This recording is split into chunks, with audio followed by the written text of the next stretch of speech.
Malayalam Big Boss season 7 live updation നോക്കാം. ലൈവിൽ ഇപ്പോൾ നമ്മുടെ ഷാനവാസിന്റെ കുബുദ്ധി അല്ലെങ്കിൽ ചതി പൊളിച്ചടുക്കിയിരിക്കുകയാണ് അനീഷ്. കുറച്ചു മുമ്പ് വൈൽഡ് കാർഡുകൾക്കുള്ള പണിപ്പുര ടാസ്ക് കഴിഞ്ഞിരുന്നു.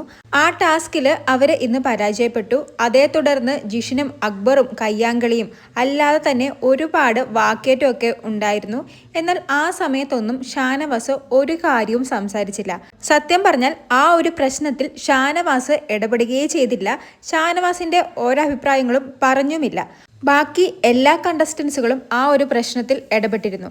എന്നാൽ അനീഷ് ഇപ്പോൾ പറയുന്നത് ഷാനവാസിന്റെ കുബുദ്ധിയാണത്, അല്ലെങ്കിൽ ഷാനവാസിന്റെ ചതിയാണത്.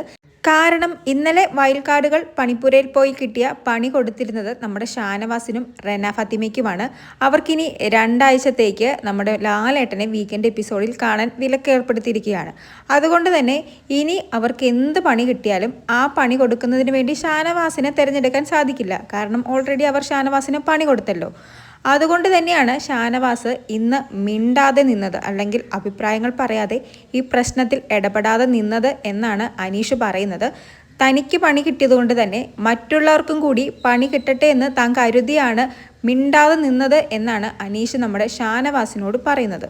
അനീഷ് ഇത്രയും വലിയൊരു ആരോപണം നടത്തിയിട്ടും ആ ആരോപണത്തെക്കുറിച്ചല്ല നമ്മുടെ ഷാനവാസ് മറുപടി പറയുന്നത്.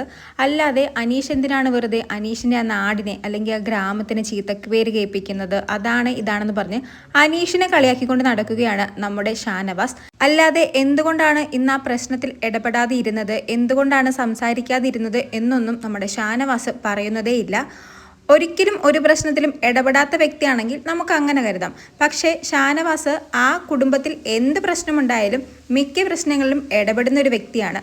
അങ്ങനെയുള്ളപ്പോൾ എന്തുകൊണ്ട് ഇന്ന് രാവിലെ പണിപ്പുര ടാസ്കിൽ അത്രയും ബഹളമുണ്ടായിട്ടും ഇടപെടാതിരുന്നത് എന്നാണ് നമ്മുടെ അനീഷ് ചോദിക്കുന്നത്. കൂടാതെ അനീഷ് പറയുന്നത് ബുദ്ധിയും വിവേകവും ഉപയോഗിച്ചാണ് ഗെയിം കളിക്കേണ്ടത്, അല്ലാതെ മസിലും ശക്തിയൊന്നും ഉപയോഗിച്ചല്ല. അത് മനസ്സിലാക്കി കളിക്കണം, ഗെയിമിനെ ഗെയിമായിട്ട് എടുക്കണം. ഗെയിമിൽ എന്താണ് പറഞ്ഞിരിക്കുന്നതെന്ന് ഓരോ ലൈനും വ്യക്തമാക്കി മനസ്സിലാക്കി വേണം കളിക്കാൻ എന്നൊക്കെ നമ്മുടെ അനീഷ് ഷാനവാസിനോട് പറയുന്നു. ഷാനവാസ് അപ്പോഴും നമ്മുടെ അനീഷിനെ കളിയാക്കിക്കൊണ്ട് അങ്ങോട്ടും ഇങ്ങോട്ടും അനീഷിന്റെ പുറകെ നടക്കുന്നുണ്ട്. ഇനി അനീഷ് പറഞ്ഞതുപോലെ ഷാനവാസിന്റെ മുഖം മൂടി ഇപ്പോൾ അഴിഞ്ഞു വീണോ, അതല്ലെങ്കിൽ മറ്റെന്തെങ്കിലുമാണോ സംഭവമെന്ന് നമുക്കറിയില്ല. എന്തായാലും കൂടുതൽ ലൈവ് അപ്ഡേറ്റ്സുകളുമായി വീണ്ടും വരാം.